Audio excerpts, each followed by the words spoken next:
बलौदा बाजार कलेक्टर के निर्देश लेके बिलाईगढ़ एसडीएम के.एल. सोरीहा झोला छाप डॉक्टर मन के ऊपर जांच पड़ताल शुरू करी, जेमन नगर भटगांव के चंद्रा क्लिनिक में पूरा टीम के साथ दबिश दी, जहां दबिश देके क्लिनिक में इलाज करात मरीज और मरीज मन पर लगाए गए बिस्तर मिले।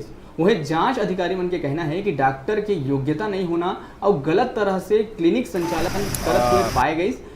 एमा अधिकारी मन क्लिनिक संचालक के ऊपर कार्रवाई करते हुए क्लिनिक ला सील कर दिए हैं। ये डॉक्टर मन के ऊपर पिछले साल घलो कार्रवाई करके क्लिनिक ला सील करे गए रही से, जेकर बावजूद एमन 15 से 20 दिन बाद फिर क्लिनिक ला संचालित करे बर चालू कर दी। श्रीमान कलेक्टर महोदय के निर्देश हैं कि सरसीवा और भटगांव क्षेत्र में झोला छाप डॉक्टरों की बहुता है और उनकी योग्यता नहीं है, फिर भी इलाज कर रहे हैं, इसको देखा जाए।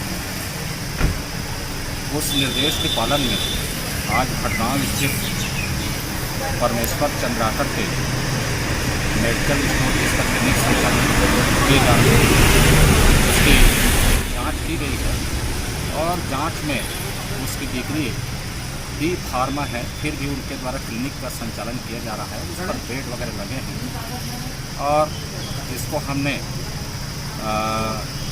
जो बेड वगैरह लगा करके क्लिनिक संचालित किया जा रहा है, इस पर हमने पाया है और इसमें हमने जांच कार्रवाई कर दिया है। छोटे से ब्रेक पर यहाँ रुका था, फिर आप मन बने रहो हमारे संग, देखत रहो न्यूज़ 36 छत्तीसगढ़ के आवाज।